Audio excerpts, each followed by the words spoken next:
OK, on est rendu à la deuxième partie. La première partie, si vous regardez mon site mchenard.com, sous les technologies puis le module de portfolio électronique, vous allez voir qu'il y a une fiche, il y a plusieurs fiches. Fiche numéro 6 est semblable à la première partie. Cette partie ici, je vais faire référence un petit peu à la fiche numéro 12. Fait, ce que je veux faire, c'est que je veux ajouter un autre lutin, parce qu'on va ajouter notre poisson. Donc ici, il y a un poisson dans animal. Fait, je vais choisir mon poisson. Ici, je veux réduire sa grandeur. Fait, si je viens puis je prends la flèche ici pour réduire, puis je clique jusqu'à ce que je suis satisfait avec la grandeur. Je veux qu'il soit quand même plus petit que la bouche du requin. Voilà, je suis satisfait avec ça. Et puis ensuite, lui, je vais lui donner un script. Fait, quand le drapeau est pressé, puis là, je vais répéter indéfiniment parce que je veux que ce poisson-là bouge. Ce que je vais faire, c'est dans son mouvement, je vais faire tourne ou tourner de. Et puis la valeur ici, je vais lui donner un nombre hasard. Donc je vais aller dans nombre, puis je vais mettre nombre aléatoire entre.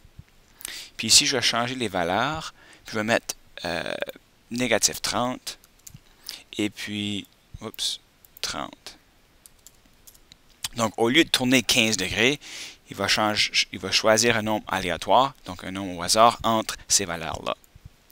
Je vais ensuite le faire bouger ou avancer de 5 pas. Fait, si je pèse le bouton vert, vous allez voir mon petit poisson va nager et puis il se déplace là-haut. Une chose que j'ai oubliée, ici, dans mes mouvements, je vais ajouter si le bord est atteint, il va rebondir. Donc, je vais ajouter ça là. Fait, si mon poisson frappe les bords, il va rebondir. Fait, si vous regardez, puis mon requin, toujours, il suit mon pointeur de souris. Bon, si vous remarquez, le petit poisson, il tourne puis va dans tous les différents sens.